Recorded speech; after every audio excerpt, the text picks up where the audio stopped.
এপ্ৰিলত বিদ্যালয়ৰ গুণোৎসৱ, 2টা পৰ্যায়ত হ'ব গুণোৎসৱ। পৰীক্ষা হ'ব শৈক্ষিক পৰিৱেশৰ, পৰীক্ষা হ'ব শিক্ষকৰ মানদণ্ডৰো। 2 বছৰৰ মূৰত পুনৰ ৰাজ্যৰ প্ৰতিখন বিদ্যালয়ত অনুষ্ঠিত হ'ব গুণোৎসৱৰ। আগন্তুক বৰ্ষৰ এপ্ৰিল মাহত 2টা পৰ্যায়ত হ'ব গুণোৎসৱ।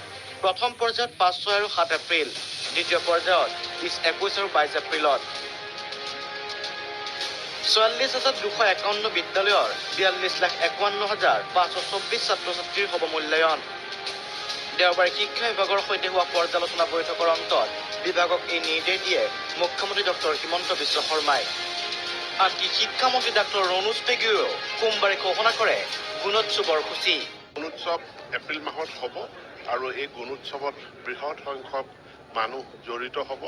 আমি 2টা পৰ্যায়ত কৰিম আৰু মহাবিদ্যালয়ৰ শিক্ষকসকলকো সম্পূৰ্ণ সহযোগিতা কৰিবলৈ মই আহ্বান জনাইছোঁ। কিন্তু পূৰ্বতকৈ এইবাৰ গুণোৎসৱ হ'ব পৃথক। কি নতুনত্ব থাকিব এইবাৰৰ গুণোৎসৱত? শুনক 29 নৱেম্বৰত শিক্ষক সমাজৰ সন্মুখত আগতীয়াকৈ কি কৈছিল মুখ্যমন্ত্ৰীয়ে।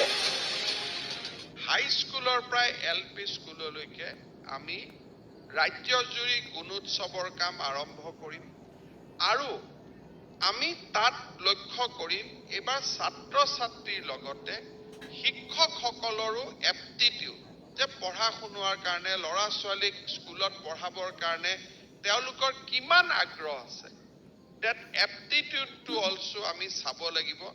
আৰু যিসকলৰ একেবাৰে শিক্ষাৰ লগত তেওঁলোকে জড়িত হ'ব নোখোজে, তেওঁলোকৰ ক্ষেত্ৰতো চৰকাৰে আন নীতি ঠিক কৰিব লাগিব, যে তেওঁলোকক বেলেগ কামত লগাই দিয়ক, বেলেগ কাম কৰক। কিন্তু যাৰ একেবাৰে শিক্ষাৰ লগত এপ্টিটিউড নাথাকে, কাম কৰিব নোখোজে, তেওঁলোকে এই ধৰণৰ কামত জড়িত থকাটো উচিত নহয়।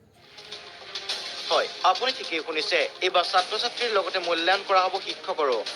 যদি শিক্ষকে দক্ষতা প্ৰমাণ কৰিব নোৱাৰে, তেনে শিক্ষকক শিক্ষকতাৰ পৰা আন কামত নিয়োগ কৰা হ'ব। মুখ্যমন্ত্ৰীৰ লক্ষ্য পুংখানুপুংখভাৱে শিক্ষা ব্যৱস্থাৰ খুঁত উদ্ধাৰ কৰা আৰু উন্নত শিক্ষা প্ৰতিষ্ঠাৰ বাবে যথোপযুক্ত ব্যৱস্থা গ্ৰহণ কৰা। মুঠতে গুণোৎসৱত পোৱা প্ৰতিবেদনৰ ভিত্তিত শিক্ষা ব্যৱস্থা উন্নত কৰাৰ বাবে সকলো কৰিবলৈ সাজু মুখ্যমন্ত্ৰী ডক্টৰ হিমন্ত বিশ্ব শৰ্মা। পিছে এই ক্ষেত্ৰত চৰকাৰ কিমান সফল হ'ব সেয়া নিশ্চিত হ'ব পৰৱৰ্তী সময়ত।